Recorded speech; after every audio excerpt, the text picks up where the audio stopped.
My name is Ujjwal, and welcome to this very interesting collaboration of UjjwalXDesign with Ujjwallive. In this video, I wanted to share my journey of how I started as a UX designer. And while I'm sharing that journey, I thought why not play music with it because that is also something that I do. So I'll be playing this beautiful handpan and the ghatam that you see behind me. And I hope you enjoy this new concept that I thought about because this kind of completes me, being both a musician and a designer, both full time almost. So, my journey as a designer started back in 2003, I would say, when I was just trying my hands on Photoshop. So I was super fascinated by computers and I would quickly learn new softwares. At least that's one of the skills that I remember having. And I was fascinated by PowerPoint. And as soon as I got to know that there is something called Photoshop and you could manipulate pictures, I quickly, got a hand of it and I quickly started learning it.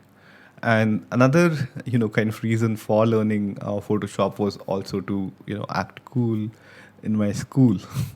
I think I started doing Photoshop. I made a logo for myself. I tried manipulating some pictures, and all this was on Photoshop 6.0. So this is way too old, 22 years from now exactly. So I was in sixth standard, and I was still trying my hands on the software. And then my mother was running a business at the time, so she needed some design inputs. She did not even know if she needed design inputs, but she needed help with packaging her beauty products. So that was a very interesting thing that I thought I could help her with. And I ended up creating product stickers, for her beauty products. And we can see that on the screen right now. It was a decent attempt for an 11-year-old, but of course, it looks horrible when you look at it today. But it was very interesting for me to see my design actually come to life. And I was always close to print design in a way. So this was when I was in sixth grade, and I continued to do multiple designs for my mother's business, for her friends' businesses, and everybody would come to me if they needed anything or any support related to logo design, brand design. And I'm talking about a time when design was not at the center of any business. But it was just that I was doing it, so people would come and ask for help, and I did not even know what graphic design was at the time. Uh, Fast forward to 11th standard, I started running my music school because I wanted a place, to play drums, and that ended up turning into a school in itself because I had to pay the rent for the place, and I was way too young to run a music school. But what that opportunity gave me was that I could do the entire design for that music school. That music school was called Rock Junction, and I had a subtitle saying School of Rock because I had seen that movie recently at the time. And I did the entire brand design for that business, and I was running it myself, so it was easy for me to I did not have to seek approval of anybody. So I went ahead, and it was kind of like an experiment for a 16, 17-year-old, but it turned out well. We got a lot of calls, we got a lot of leads, and I was sort of switching between entrepreneurship, being a musician, and being a designer. And what that led to was the design of that school gave that school a lot of authenticity. So I understood the power of design. But again, design was not my choice of career because I was always thinking that I will be a full-time musician.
by the time I was in second year, I had performed at various stages across the country, and I had realized one thing, that music is going to be a very unpredictable career. So, where did design come in?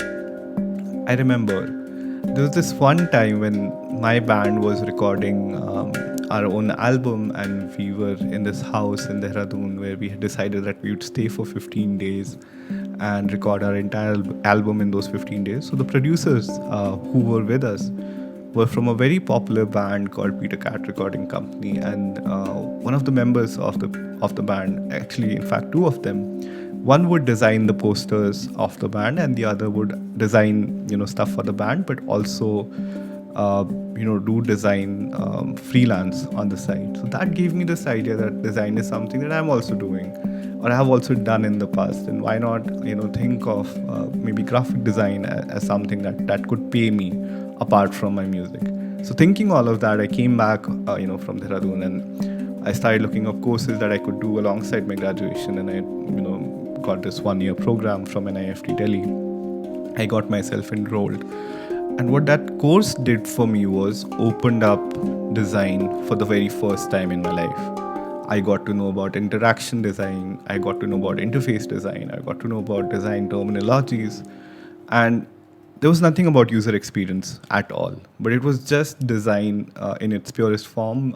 It was called design process and thinking, and it also gave me access to the library where I could look at graphic design work from so many other people from all across the world, and that was the first time I was actually experiencing what other designers are doing in the world, and that was very fascinating for me. So right after the course, I started looking for internship opportunities, and I got myself my first internship in a very small company which consisted of 4 people, where I was placed as a graphic designer. And I thought that was just an unpaid internship, but I ended up getting paid as well.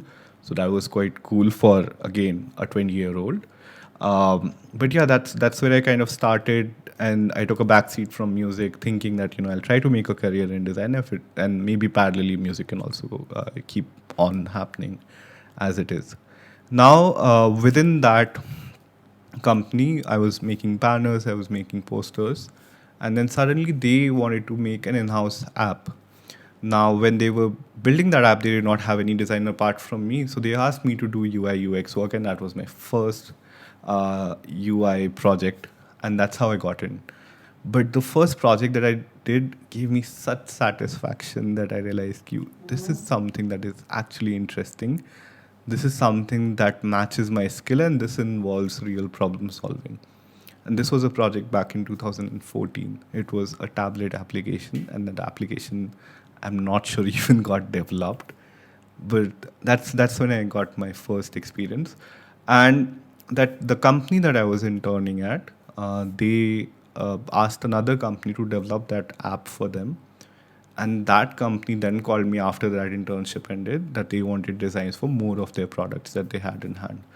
And that sort of consultancy service company, they had projects lined up. So they had a project from a UK-based football stadium, and they wanted their website done. And they also had another client from Australia who wanted to build a fitness app.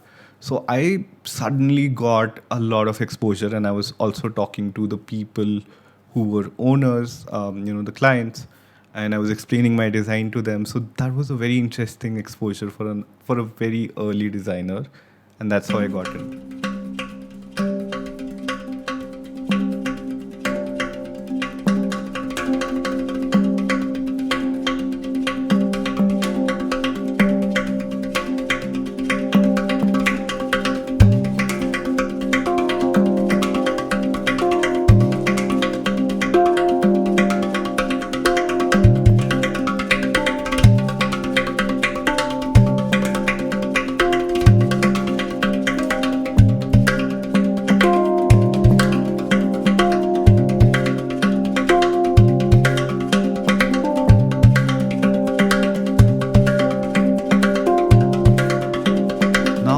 By the time I completed my graduation, I had around 3 to 4 projects in my portfolio. And what did I do? I printed it all out in an A3 sheet and I started looking for jobs, which was really funny because we are building digital products. But I don't know, somehow the printing experience, which I have had since childhood, it just stayed with me. And it's actually quite interesting when you print interfaces on paper, the CMYK color scheme does something to it. It feels very different from actually a screen. So yeah, I would go to different offices and I would show them my portfolio, and they would expect a link, maybe a Behance link, or maybe a Google Drive folder. At the time, that was also very popular. And another form of portfolio was taking a pen drive and sticking it to their computer. Um, but yeah, they did not expect me to carry this big folder with me with a file inside. But what that did to me, I got rejected in 5 places, but I got accepted in one because they thought I have very strong intent. Uh, and the first assignment in that particular job I got was to redesign Gmail. Now, when you get a project like that, you don't know what to do. And I did not know what to do because Gmail is already a well designed product. And for somebody who's not even had like a full time experience, for that person to come in as a designer and try to redesign Gmail, there was not a lot that I could do, but I did something and they liked it. So once I got into a full time position, then I thought I would call myself a UI UX designer, and this was in March 2015. It's been 10 years since then, and I've had a lot of ups and downs, of course. So the whole point of this story and the whole point of giving you the context of the backstory behind it, because today when I'm leading a team, when I'm taking care of design research and so many other things, driving strategy and whatnot, uh, it's easy to forget that where it all started was not very linear in its path. A lot of people ask me this question, if uh, you know doing a course in design versus spending their time into working on projects, what's right and what's not. I think every individual will have their own journey, and the market, of course, is very saturated. So the more things you have to write on your resume, you will be able to attract more people. But at the end of the day, it will be the quality of your work that's going to get you jobs. And you could be from any background and you could climb up and work hard. uh, the last 10 years I have worked really hard, and I've had to. I mean, there was no other choice for me. um, and I've been lucky enough that that journey also coincided with my journey in music, because music is also something that I did not give up. I kept on growing as a musician and as a designer, and both these worlds are very parallel to each other. Uh, Most of the people who know me for my music do not know that I work a full-time job. Most of the people who know me, as the head of design at Spinny, do not know that I am also a full-time musician. So it's actually very interesting, and I want to do another video of how music has helped me as a designer, because there was a part in my career where I plateaued. I stayed in the same position, in the same compensation for good 3 years, and I was not growing. And even skill-wise, I mean, if these two things happen, that means that there is a skill deficit. That means that you're not even growing your skill, because these are indicators at the end of the day. So how did I get out of that, and how music helped me get out of it, is going to be uh, up in my next video, where I talk about that. So I hope you enjoy this video, and I hope you like the music behind it. Happy to see you in the next one. Like, share, and subscribe to this channel if you haven't already. And have a wonderful day.